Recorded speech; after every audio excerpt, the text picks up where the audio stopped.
قرآن مجید کی آیت کریمہ ہے، اس میں ارشاد ہوتا ہے اے مومنو اللہ کی اطاعت کرو، اس کے رسول کی اطاعت کرو، ان کی اطاعت کرو جو صاحب امر ہے۔ اس آیت کریمہ میں آیت کا یہ شروع کا حصہ ہے، آیت تھوڑی بڑی ہے، پھر اس کے بعد اور بھی چیزیں ہیں کہ اگر تم میں آپس میں جھگڑا ہو جائے تو اللہ کی طرف رجوع کرو، یعنی رسول اور اہل بیت علیہ السلام کی طرف تفصیلات۔ لیکن گفتگو کرنا ہے مختصراً اس بات پر کہ اللہ حکم دے رہا ہے کہ ہم اللہ کی اطاعت کریں، اس کی بات کو مانیں۔ اطاعت میں فرما پڑتا ہے، بات کو مانیں، اور اللہ کی بات کے بعد رسول کی بات کو مانیں۔ رسول کی بات کے ساتھ ساتھ، رسول کی اطاعت کے ساتھ ساتھ جو صاحبان امر ہیں، اولی الامر ہیں، ان کی اطاعت کو انجام دیں۔ 8 محرم ہے، یہ مخصوص ہے حضرت عباس علیہ السلام سے۔ جناب عباس علیہ السلام کے جو مناقب اور فضائل ہیں، کربلا میں سب سے بڑا درجہ امام حسین کا ہے شہداء میں، اور اس کے بعد دوسرا نمبر آتا ہے حضرت عباس علیہ السلام۔ اور یوں اگر ویسے دیکھا جائے تو پہلا مقام امام حسین کا ہے، دوسرا مقام جناب زینب عالی مقام کا ہے۔ امام سجاد چونکہ امام ہے تو ان کی حیثیت ایک الگ ہے، اس عنوان سے امام بہرحال افضل ہوتا ہے۔ خود جناب زینب نے بھی سید سجاد ہی سے مسئلہ پوچھا جب خیمے جلنے لگے، تو امامت کو اگر چھوڑ دیا جائے، امامت کے ہٹا کر امام حسین کے بعد جناب زینب کے بعد مولا عباس، یہ ان لوگوں میں جو شہید ہوئے یا جن لوگوں نے اتنی قربانیاں دی۔ لیکن جب فہرست شہداء دیکھتے ہیں، شہداء کی جو فہرست ہے 72 افراد کی، اس میں امام حسین کے بعد جناب عباس کا نمبر ہے۔ اسی لیے امام نے ان کو لشکر کا سردار بنایا، پورے لشکر کا سردار تھے، بھائی تھے، ایسے بھائی جو وفادار بھائی ہوں۔ بھائی تو دنیا میں بہت سے ہوتے ہیں، لیکن وفادار ہونا بہت بڑی بات ہوتی ہے۔ زیادہ تر بھائی ایک دوسرے سے محبتیں کرتے ہیں، ایک دوسرے کو چاہتے ہیں، لیکن کبھی کبھی ایسا بھی ہوتا ہے کہ جب حالات خراب ہوتے ہیں تو اپنے ہی ساتھ چھوڑ دیتے ہیں۔ لیکن کربلا میں اس کے بالکل برعکس دکھائی دیتا ہے کہ یہاں جتنی مشکل پڑی اتنا ہی زیادہ ساتھ دیا گیا۔ جتنا امام حسین مضطرب، پریشان اور مشکلات میں گرے، اسی اعتبار سے ان بھائیوں نے، چاہے وہ جناب عباس ہو یا ان کے اور 3 جناب عباس، کل ملا کے 4 بھائی، عباس، جعفر، عبداللہ، عثمان، یہ 4 بھائی خود جو سگے ایک ماں سے تھے۔ یوں تو الحمدللہ مولا کائنات کے 18 بیٹے تھے تو 18 بھائی ہوئے۔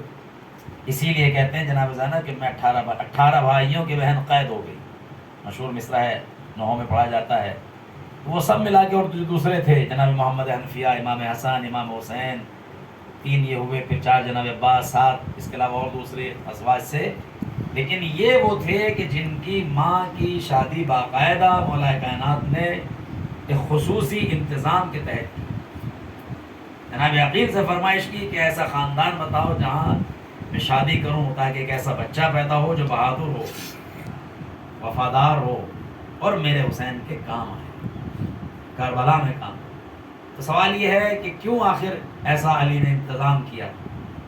تو اس کی بنیادی وجہ علماء نے لکھی کہ چونکہ پیغمبر اسلام جب مباہلہ کیا عیسائیوں سے، تو قرآن کی آیت کے کتاب سے امام حسن اور امام حسین کو قرآن نے رسول کا بیٹا کہا۔ تم اپنے بیٹوں کو لاؤ، بیٹوں کو لائیں گے، عیسائیوں سے یہ تو بحث ہوئی تھی، اور اس کی جگہ پیغمبر اپنے دونوں نواسوں کو لے گئے، ایک حسن کو لے گئے، دوسرے حسین کو لے گئے۔ تو رسول کے نواسے بھی ہیں، بیٹی کے بیٹے بھی ہیں، اور قرآن کی روح سے بیٹے ہیں کہ بھائی بیٹوں کی جگہ لے گئے۔ ہائر ہے نواسے، مگر قرآن کہہ رہا ہے بیٹے ہیں تو بیٹا، نواسا ہی تو بیٹا ہوتا ہے، پوتا ہی تو بیٹا ہوتا ہے، جو انسان کی نسل ہوتی ہے وہ اولاد ہی تو کہلاتی ہے۔ لیکن اب احساس ہوا علی کو کہ یہ تو قرآن نے کہا کہ یہ رسول کے بیٹے ہیں، تو میرا بھی تو ایسا بیٹا ہو جو رسول کے بیٹوں کے کام آئے۔ خود مولا پیغمبر اسلام کی حدیث ہے کہ خدا نے میری نسل کو علی کی نسل سے چلایا ہے، کیونکہ رسول خدا کے بیٹے نہیں تھے، جو تھے وہ بچپنے میں انتقال ہو گیا۔ اسی لیے تمنا یہ تھی کہ ایک بیٹا پیدا ہو، اور وہ بیٹا ہوا۔ معمولی بیٹا نہیں جس کا نام عباس رکھا گیا۔ عباس کے معنی ہے شیر درندہ، ایسا شیر جس کو دوسرے شیر دیکھ کے ہیبت میں پڑ جائے۔ شیر کے معنی عربی میں اور بھی ہیں، اسد بھی شیر کو کہتے ہیں، غضنفر بھی شیر کو کہتے ہیں، لیس بھی شیر کو کہتے ہیں۔ شیر کے بہت سے لفظ ہیں عربی زبان میں، لیکن عباس اس شیر کو کہتے ہیں کہ جس سے دوسرے شیر دیکھ کے کانپنے لگے، اس کی جسامت، اس کی بہادری، اس کی شجاعت، اس کا انداز۔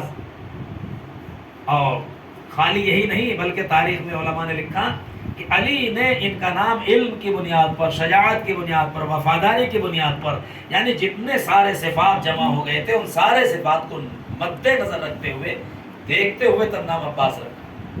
4 شعبان کو پیدا ہوئے سن 26 ہجری، اور بچپنے سے امام حسین نے انہیں پالا، ایسے پالا کہ ہمیشہ ساتھ ساتھ رہتے تھے۔ جب ساتھ ہونے رہنے ہی کے لیے خلق کیا گیا تو پالتے ہی، اپنی زبان بھی چسائی، ہر طرح سے قریب رکھا۔ بالکل ایسے رہتے تھے ہر وقت سائے کی طرح، کبھی علیحدہ نہیں ہوتے تھے تو بھائی، لیکن ماں نے کیا کہا تھا کہ کبھی بھائی سمجھنا مت، اپنے کو غلام سمجھنا، اس لیے کہ ان کی ماں فاطمہ ہے، میں اس گھر کی کنیز ہوں، ٹھیک ہے بہو بن کے آئی ہوئی اس گھر کی، لیکن میرا مقام فاطمہ کا مقام نہیں ہو سکتا، لہذا اپنے آپ کو غلام سمجھ۔ اور وہی ہوا، غازی نے یہی کیا، حد ہو گئی، آخری لمحے تک غلام سمجھتے رہے، غلام کہتے رہے۔ تاریخ میں لکھا کہ جناب عباس کی تربیت مولا علی نے بہت خاص طور سے کی، اہتمام سے کی، شجاعت کے سارے فن سکھائے تھے، جو بھی شجاعت کے فن ہو سکتے ہیں۔ دیکھیں مولا کائنات اس تاریخ کے سب سے زیادہ بہادر گزرے، مرحبا انتر کو قتل کرنے والے، یہ سب جتنی بھی بہادری تھی مولا کائنات کے اوپر ختم تھی۔ قرآن کہہ رہا ہے کہ ان کے یہ ثابت قدم ہیں میدان قتال میں، سیسا پلائے ہوئی دیوار ہیں۔ اللہ نے جبرائیل امین سے ایسی سند بھیجی کہ لا فتح الا علی، لا سیف الا ذو الفقار، یعنی ساری شجاعتوں کی سند مولا علی کو۔ تو سوچو جسے خاص طور سے پالا گیا ہو، اسے سارے بہادری کے گن اور ساری اپنے علم کے اور تمام چیزیں جو واقعی دینا چاہیے تھی مولا کائنات نے اپنے بیٹے کو دی، اس لیے دی کہ کسی بھی طرح کی کمی نہ رہنے پائے۔ اتنے ارمانوں سے پالنے والے غازی کو جب حسین کے حوالے کیا ہے 21 رمضان کو سن 40 ہجری، اس وقت جناب عباس کی عمر تقریباً 15-16 سال ہے، کل عمر 34 سال تھی کربلا میں، 34 یا 32، بعض نے 32 لکھی، بعض نے 34، ڈائریکٹ 2 سال کا ڈفرینس ہے، وہ ہسٹری کی وجہ سے ہے، کسی نے 26 پیدائش لکھی، کسی نے 28 لکھی، اسی حساب سے۔ اب آپ سوچیں کہ سن 40 میں کتنے سال کے تھے، 32 سال کے اگر ہوئے تو 20 ہی سال کے ہوئے، اور اگر 34 مان لے تو 22 سال کے ہوئے۔ اس میں جب علی نے امام حسین کے ہاتھ میں ہاتھ سونپا تھا، یہ کہہ کر کہ یہ کربلا کے لیے ذخیرہ کیے گئے ہیں، کربلا کے لیے ان کو معین کیا گیا ہے، کربلا کے لیے ان کو بنایا گیا ہے، تو اس کا مطلب یہ ہے کہ اب عباس کو وہی کام کرنا چاہیے تھا عقلی اعتبار سے بھی، کہ جو کربلا کے شایع نشان ہو، جس میں امام حسین کے اوپر کوئی انگلی نہ اٹھا سکے، کوئی حرف نہ اٹھا سکے۔ یہی وجہ ہے کہ کوئی بھی کام رہا ہو، چاہے مدینے میں ولید کا دربار ہو، چاہے وہ فرات کے کنارے سے خیمے ہٹائے جانے ہو، چاہے وہ جب حر نے لجام فرس امام حسین پہ ہاتھ ڈالا تھا تب غصے آنا ہو، یعنی جو بھی کام کیا عباس نے وہ کیا جو حسین کی مرضی تھی، جیسا حسین چاہتے تھے وہ کیا، اپنی شجاعت اور بہادری کے حساب سے نہیں کیا، ورنہ غصہ تو یہ کہہ رہا تھا کہ حر کو وہیں قتل کر دیتے، حر کو وہیں پٹک دیتے جب اس نے حسین کے لجام فرس پہ ہاتھ ڈالا تھا، گھوڑا پکڑا تھا، اور حسین ساتھ ایک طرح سے یہ اچھا سلوک نہیں کیا تھا، تو وہیں کہہ دینا چاہیے تھا، وہیں غصے ہونا چاہیے تھا۔ لیکن عباس وہ چاہتے تھے کہ جو حسین چاہتے ہیں، اسی لیے دیکھ رہے تھے بھائی کی مرضی کیا ہے، آقا کی مرضی کیا ہے۔ اگر عباس کے لیے حسین نے کہہ دیا بھائی پہل نہ کرنا، ابتدا نہ کرنا، ہم نہیں چاہتے کہ دنیا یہ کہے حسین نے پہل کی ہے، لہذا ہر جگہ خاموش ہوتے چلے گئے۔ اب قرآن کی جو آیت پڑھی ہے وہ آپ دیکھیں، قرآن کہہ رہا ہے اللہ کی اطاعت کرو، رسول کی اطاعت کرو، اولو الامر کی اطاعت کرو۔ یہ اولو الامر کون ہے؟ امر والے، جس کو ہم کہتے ہیں صاحب الزمان، یعنی زمانے کے مالک، زمانے کے اختیار رکھنے والے، امر والے، جن کے کہنے سے ہر چیز ہو جائے وہ ہے صاحب امر، وہ ہے اولو الامر. یعنی اگر اشارہ کریں تو سورج پلٹے، اشارہ کریں تو سورج نکلے، اشارہ کریں تو چاند کے ٹکڑے ہو، اشارہ کریں ہو تو درخت چلا آئے، اشارہ کریں تو کنکر ہاتھ پہ آ کے کلمہ پڑھنے، وہ ہے صاحب الزمان، وہ ہے صاحب الامر، وہ ہے اولو الامر. حسین اپنے زمانے کے اولو الامر تھے، لیکن جب عباس نے اطاعت کی تو آیت نے بڑھ کے آواز دی کہ اس آیت پر سب سے بہترین عمل کیا ہے تو عباس نے کیا ہے. صلوات بر محمد اللہم صلی علی محمد و آل محمد. اس آیت پر سب سے بہترین عمل کرنے والا انسان اللہ کی اطاعت، رسول کی اطاعت، اولو الامر کی اطاعت قاضی ہے. قاضی نے بتایا مفہوم اطاعت کسے کہتے ہیں. اپنے جذبات سے نہیں کھیلا جاتا، اپنے جذبات میں نہیں بہا جاتا، بلکہ جو گھر کا بزرگ کہہ رہا ہے اس کے اعتبار سے چلا جاتا ہے. حسین اس وقت سب سے بزرگ تھے گھر میں، کسی ایک نے بھی حسین سے ہٹ کر کوئی بات نہیں کی. خالی عباس ہی نہیں، اور بھائی اور دوسرا بھائی زینب تو برابر کی تھی. بھائیوں بہنوں میں تو بالکل اسی طرح کا ایک طرح سے طریقہ بھی ہوتا ہے کہ آپس میں لڑائی نہیں ہوتی لیکن محبتوں کی لڑائی ہوتی ہے. ایک دوسرے سے پیار محبت کی گفتگو کرتے ہیں، بہنیں بھائیوں سے منوا لیتی ہیں، بھائی بہنوں سے منوا لیتے ہیں باتوں کو. لیکن ہم دیکھتے ہیں کہ چونکہ حسین امام ہیں، زینب نے بھی کوئی ایسی بات نہیں کی جو یہ کہہ سکے کہ بربنائے محبت حسین نے یہ کام کیا. نہیں، جو بھی کام کیا امامت کے دائرے میں کیا، قانون اور اصول کے تحت کیا. ورنہ آپ سوچیں کہ جب خیمے چل رہے تھے اور بیویاں ایک دوسرے خیمے میں جا رہی تھی اس وقت باہر نکل جانا چاہیے تھا، لیکن زینب نے کیا کیا؟ نہیں، جا کے سید سجاد سے پوچھا کیا کریں، چل کے مر جائیں یا سر برہنہ باہر نکل آئیں. دو ہی صورتیں، یا تو سر برہنہ باہر نکلے چادر چھن چکی ہیں، یا پھر جل کے مر جائیں. امام نے فرمایا نہیں پھوپھی اماں آپ سر برہنہ باہر نکلیے، اس لیے کہ جان بچانا واجب ہے.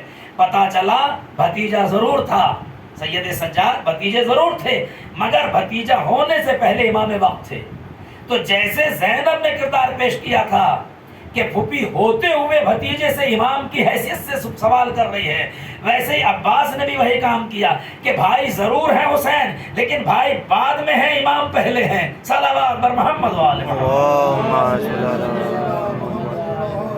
اس گھرانے میں یہ دستور رہا ہے، اس گھرانے کا طریقہ یہ رہا ہے کہ یہاں پر رشتے نہیں منصب دیکھا جاتا ہے. رشتے اپنی جگہ ہیں، اطاعت فرما برداری اپنی جگہ ہے. نگرانی تمام کہ خدا نے عباس کو درجہ بھی ویسا ہی دیا. پوری دنیا میں شہداء کربلا میں جو مقام عباس کا ہے امام حسین کے بعد کسی کا نہیں. باب الحوائج بنا دیا، باب المراد، یہاں مرادیں پوری ہوتی ہیں. باب الحوائج، یہاں ضروریات پوری ہوتی ہیں. باب الحسین، مولا عباس کا لقب ہے باب الحسین، حسین کا دروازہ، حسین کا دروازہ. باب الحسین یعنی حسین کا دروازہ. حسین کا دروازہ کیوں کہا؟ آج آپ دیکھیں جس شان سے دونوں روزے ہیں، اور روزے بھی کچھ روزے اور ہیں جو الگ الگ ہیں. جناب اون کا روزہ الگ ہے، جناب حر کا روزہ الگ ہے، جناب حبیب کی ایک طرف ہے، لیکن جو شان عباس کی اور حسین کی ہے وہ کسی کی نہیں. جیسی قربانی ویسی شان، جیسی اللہ کی بارگاہ میں قربانی دی ویسی شان بھی ملی. باب المراد بنا دیا، باب الحوائج بنا دیا. آؤ ان کی بارگاہ میں تو دیکھو ادب کے ساتھ آنا، تہذیب کے ساتھ آنا. اگر آؤ گے ادب و تہذیب کے ساتھ عزت ملے گی. یہ باب المراد ہے. انہوں نے سب کچھ لٹا دیا اپنا، تو جب سب کچھ لٹا دیا تو خدا نے بھی اجر ویسا ہی دیا، ویسا ہی اجر دیا، سب کچھ قربان کر دیا. جناب عباس کے 4 بیٹے تھے، اس میں ایک کا نام فضل بھی تھا جس کے نام سے آپ مشہور ہے، ابو الفضل، ابو الفضل العباس، جو مدینہ ہی میں رہ گئے تھے دادی کے ساتھ. لیکن باقی 2 بیٹے وہ تھے، بلکہ تاریخ نے 3 بھی لکھا، بہت سے میں 2 لیکن 3، کہ جو کربلا میں شہید ہوئے. یعنی خالی ایسے نہیں کہ عباس ہی شہید ہوئے ہوں، اپنے ہی سامنے عباس نے اپنے تینوں بھائیوں کو بھیجا. 4 بھائی تھے، تینوں بھائیوں کو اپنے سامنے عباس نے بھیجا کہ جاؤ بھائی پر قربان ہو جاؤ، آقا پہ قربان ہو جاؤ. کسی نے پوچھا مولا ایسا کیوں؟ غازی نے فرمایا میں یہ چاہتا ہوں میرے سامنے ہی یہ شہید ہو جائیں، کہیں ایسا نہ ہو کہ میرے بعد یہ کچھ کوتاہی کر بیٹھے. آقا کے اوپر جان نچھاور کرنے میں کوتاہی کر بیٹھے. تو کتنا صدمہ تھا عباس کو. بھائیوں کا داغ بھی, بھتیجے کا داغ بھی, بھانجوں کے داغ بھی, مگر کوشش یہ کی کہ سب کچھ اپنے سامنے اس لیے ہو جائے تاکہ حسین بچ جائے, حسین کے اوپر کوئی کوتاہی نہ کرے جان قربان کرنے میں. بچے بھی قربان, بھائی بھی قربان. اللہ نے کہا ہم نے انہیں باب المراد بنایا, باب الحوائج بنایا. 85 سال کا واقعہ ابھی پچھلے اتوار کا, آج بدھ ہے, کل منگل, سب کچھ ملتا ہے. پارس ٹوڈے پہ واقعہ آیا ہے. ہر سال معجزہ ہوتا ہے. اس سال بھی ایک چھوٹا سا بچہ جو بہت کم سن تھا, جس کی آنکھیں کمزور تھیں, اس کو دکھائی ہی نہیں دیتا تھا. نیٹ پہ موجود ہے, ابھی بھی فیس بک پہ موجود ہے, پاس ٹوڈے موجود ہے. بچہ نہ اندھا تھا, ماں بہت پریشان تھی. ماں زیادہ پریشان تو سبھی ہوتے ہیں, لیکن ماں چونکہ بچے سے زیادہ جڑی رہتی ہے, لہذا ماں زیادہ پریشان ہوتی ہے. لکھا ہے واقعہ کہ ماں اتنی پریشان تھی کہ روزانہ روتی تھی, گریا کرتی تھی مولا کی بارگاہ میں, جناب علی اصغر کا صدقہ دیا کرتی. ڈاکٹر نے کہا کہ ٹھیک ہے, اس کو پیر والے دن, جو پیر گیا پرسوں, ڈاکٹر نے کہا اس کا آپریشن ہوگا. آپریشن کے بعد کوشش انشاءاللہ یہ ہے کہ اس کی آنکھیں ٹھیک ہو جائیں. امید ہے, دیکھیں ڈاکٹر اسے امید دلاتا ہے, وہ ڈاکٹر گارنٹی نہیں دیتا ہے. کہا ٹھیک ہے. سنیچر کو یہ طے ہوا کہ پیر میں آپریشن ہونا ہے شام کے وقت. اس نے کہا کہ میں سنیچر کی رات میں ایک موقف میں پہنچا جہاں پر زائرین امام حسین کی خدمت کی جاتی ہے. خیمہ لگے رہتے ہیں, بہت سے لوگ باقاعدہ بنا لیتے ہیں ٹینٹ وغیرہ بنا کے, اور وہاں پر جو مولا کے زائرین آتے ہیں ان کی خدمت ہوتی ہے, کھانا دیا جاتا ہے, آرام کے لیے موقع دیا جاتا ہے. وہاں پہنچا اور میں نے جا کے اس سے کہا, موقف والے سے, کہ بھائی, وہ پہنچا اور پہنچنے کے بعد یہ پہنچا ہے اتوار والے دن, اور اس نے اسے کچھ پیسے دیے موقف والے کو, اور یہ کہا کہ یہ پیسے تم اس میں جو خرچ ہو رہا ہے, جو بھی تم خرچ کر رہے ہو زائرین امام حسین کے لیے, اس میں اسے بھی ملا لینا, اس پیسے کو بھی ملا لینا. جیسے کہیں سبیل لگ رہی ہو اور وہاں جا کے ہم شیئر کر لیں, تو بھائی ہمارا بھی شیئر اس میں ہو جائے. وہ پوچھنے لگا کہ اور سب موقف لگے ہوئے ہیں, تم اسی میں کیوں آئے ہو؟ بھائی اور بھی کہیں دے سکتے تھے. آدمی کو ہوتا ہے نا کہ اتنی بڑی رقم یہ مجھے دے رہا ہے, کیوں دے رہا ہے؟ تو اس نے کہا اس کے پیچھے ایک راز ہے, ایک واقعہ ہے. کیا واقعہ ہے؟ کہ ہم کل اسی موقع میں آئے تھے شام کے ٹائم, اور جب آئے تو تھوڑا سا تبرک میں نے لیا, تھوڑا سا حصہ لیا, اور یہ سوچ کے لیا تھا کہ پرسوں میرے بچے کا آپریشن ہے, لہٰذا تبرک میں بھی کھاؤں گا اور بچے کو بھی کھلاؤں گا. ہو سکتا ہے حسین کی بارگاہ سے تبرک کھانے کے بعد اس کا آپریشن بہت اچھا ہو جائے, صحیح ہو جائے, اس کی آنکھیں ٹھیک ہو جائیں. کہ جب میں نے اس سے موقع والے جہاں وہاں بیٹھا ہوا تھا, اس وقت اس کا انچارج, اس سے ذکر کیا, میرا بچہ بیمار ہے, اس کا آپریشن ہونا ہے, آپ دعا کیجئے کہ اللہ اسے شفا دے دے. کہا اس نے فوراً برجستہ یہ کہا, گھبراؤ نہیں, آج ام البنین کی شب ہے. کیونکہ ایران اور پاکستان اور عراق میں ایک دن پہلے چل رہا ہے نا, آج وہاں 9 ہے, یہاں 8 ہے. تو اس نے کہا آج جناب ام البنین کی شب ہے, دیکھو غازی عباس سے توسل کرو, مولا عباس سے توسل کرو, تمہارے بچے کو شفا ملے گی. میں نے کہا ٹھیک ہے, آپ بھی دعا کیجئے, میں بھی دعا کروں گا.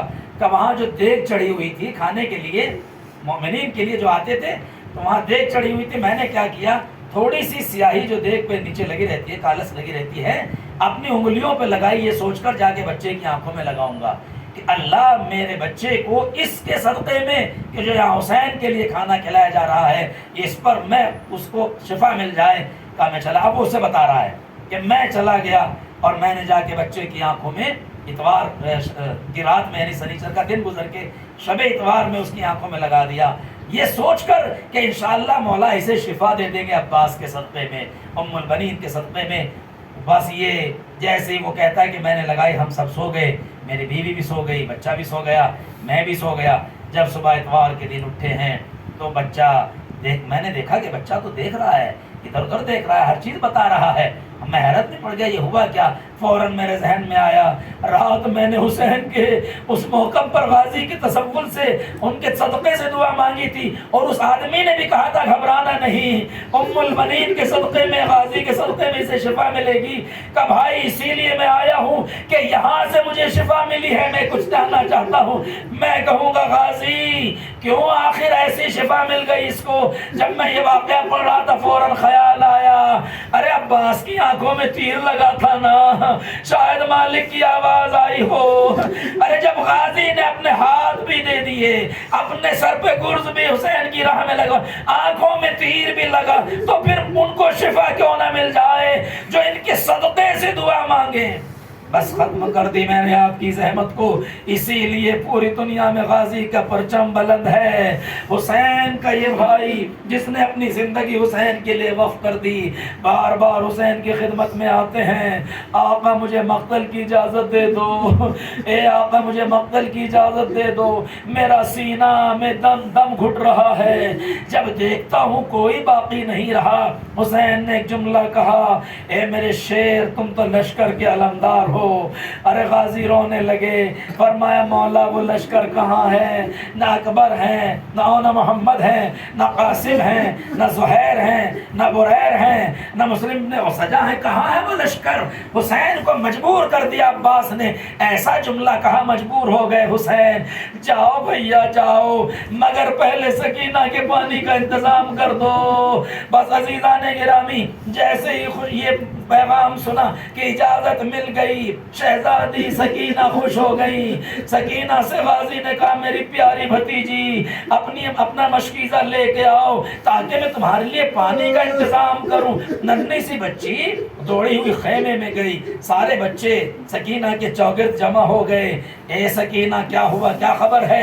اب مت رونا، میرا چچا پانی لینے کے لیے جا رہا ہے، میرا چچا کبھی وعدہ بے وفائی نہیں کرتا ہے، گھبراؤ نہیں۔ ارے بچی نے بڑے سکون سے اور بڑی امیدوں سے عباس کو مشکیزہ پکڑا دی، غازی نے مشکیزہ کو تھاما، علم میں باندھا، اور جب جانے لگے تو حسین ہی نے کہا بھیا اپنی بہنوں سے درگزر دو، جاؤ بھائی اپنی بہن۔ ارے حسین تو جانتے تھے نا کہ اب غازی واپس نہیں آئے گا، اسی لیے شاید بھیجا ہو۔ اب جو حسین کے کہنے سے عباس خیمے میں گئے اور زینب نے دیکھا عباس جانے پہ تلے ہوئے ہیں، پوچھا بھیا کیا ارادہ ہے؟ کہا اے میری شہزادی مقتل میں جا رہا ہوں سکینہ کے لیے پانی کا انتظام کرنے کے لیے۔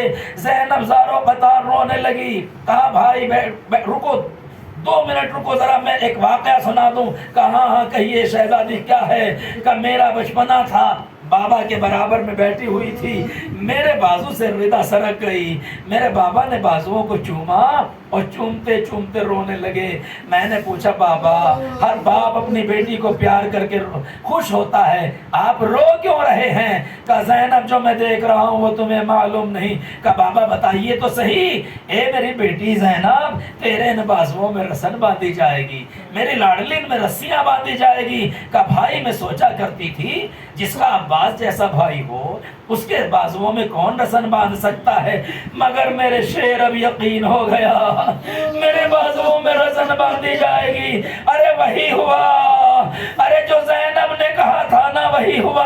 ادھر عباس مقتل میں گئے، ارے بازو قلم ہوئے، غازی مقتل کربلا میں گرا، پانی بھی بہ گیا، سکینہ کی آس بھی ٹوٹ گئی۔ حسین غازی کا لاشا تو نہ لائے مگر علم لے کے آئے۔ ہاں ہاں زینب اسی لیے آواز دے رہی تھی جب کربلا سے اسیر ہو کے چلی تھی، اے میرے غازی تیرے مرنے سے میرے بازوؤں میں رسیاں باندھ دی گئی ہیں، اے میرے شیر تم ہوتے تو کوئی رسی نہ باندھتا، کاش میرا شیر زندہ ہوتا، میرا شیر بھائی باس جس کے مرنے سے بھائی کی بھی کمر ٹوٹ گئی، بہن بھی بے ردا ہو گئی، سکینہ بھی پیاسی رہ گئی، میرا عباس مارا گیا، میرا شیر مارا گیا۔ یا حسین سیعلم الذین